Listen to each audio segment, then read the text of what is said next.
হরে কৃষ্ণ, জয় জগন্নাথ। এটা কি বলো তো, এটা সামাদানার খিচুড়ি আর চালের পাঁপড় ভাজা।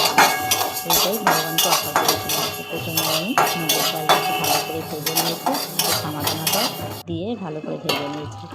দিয়ে সব সবজি দিয়ে খিচুড়িটা আমি তৈরি করে নিয়েছি। এখানে খিচুড়িটা আমার তৈরি হয়ে গেছে। খিচুড়িটা তৈরি করার পরে আমি এতে একটু বাদাম ভাজা দিয়ে দিয়েছি। বাদাম ভেজে দিয়ে দিয়েছিলাম। তারপরে আমি একটু কুচানো ধনে পাতাও দিয়েছি, আর একটু দিয়েছিলাম ঘি। একটু ঘি দিলাম, একটু ঘি দিয়েছি, আর একটু দিয়েছিলাম গরম মশলা। এইভাবেই আমি সামাদানার খিচুড়িটা তৈরি করে নিলাম। ভগবানকে আগে অফার করব।